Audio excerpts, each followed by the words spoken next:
સુરતમાં એક દુર્ઘટનાના સમાચાર સામે આવી રહ્યા છે। અહીં મેટ્રોની કામગીરી દરમિયાન દુર્ઘટના સર્જાઈ હોવાનું સામે આવ્યું છે। મેટ્રોની કામગીરી દરમિયાન ક્રેન પલટી મારી ગઈ હોવાની ઘટના બની છે। નાના વરાછા વિસ્તારની આ ઘટના છે, જ્યાં ક્રેન પલટી મારી જતા મકાનને નુકસાન પહોંચ્યું છે। ઘટનાની જાણ ફાયર વિભાગની ટીમને થતાં ફાયરની ટીમ ઘટના સ્થળ પર પહોંચી હતી અને જરૂરી કામગીરી શરૂ કરી હતી।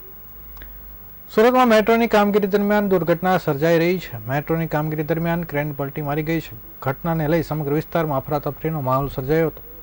આ ક્રેન પલટી મારી એક મકાન પર પડી હતી, જેના કારણે મકાનને નુકસાન પહોંચ્યું હોવાનું પણ સામે આવી રહ્યું છે। આ ઘટના બનતા આસપાસના લોકો મોટી સંખ્યામાં એકઠા થઈ ગયા હતા અને ફાયર વિભાગને ઘટના અંગે જાણ કરવામાં આવી હતી। ઘટનાની જાણ થતાં ફાયર વિભાગની ટીમ ઘટના સ્થળે દોડી ગઈ હતી। આ સાથે જ હાલ આ ઘટનામાં કોઈ જાનહાનિ થઈ નહીં હોય તેવા સમાચાર મળી રહ્યા છે। મેટ્રોની કામગીરી ચાલી રહી છે અને બ્રિજ માટેના સ્પાન ચડાવવા માટેની મશીનરીને લગતી કામગીરી બે ક્રેન દ્વારા કરવામાં આવતી હતી। તે દરમિયાન બંને ક્રેન વચ્ચેનું બેલેન્સ ખોરવાતા આખી દુર્ઘટના સર્જાઈ હતી। જોકે સદનસીબે કોઈ જાનહાનિ થવા પામી નથી।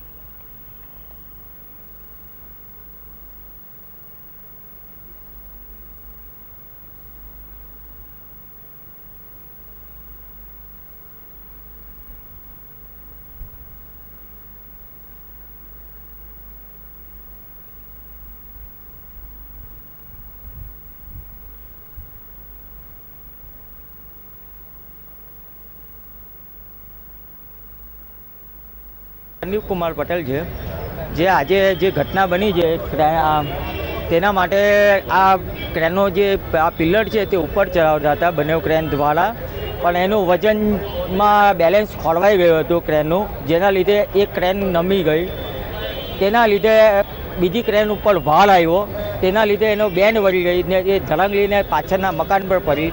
એ મકાન પર પડતાની સાથે અમે પાછળના મકાનમાં ગયા અંદર કે કોઈને વાગ્યું નથી, પણ નીચે એ મકાન ખાલી છે, તેને તાળું મારેલું છે, તેમાં કોઈને કોઈ વાગ્યું નથી। જે નીચે ગાડીઓ એવું છે એને નુકસાન થયું છે। બાકી બીજું ખાલી ક્રેનનો ડ્રાઈવર હતો, તેને થોડી ઈજા પહોંચી હતી, તેને સારવાર હેઠળ અમે હોસ્પિટલ પહોંચાડી દીધો છે।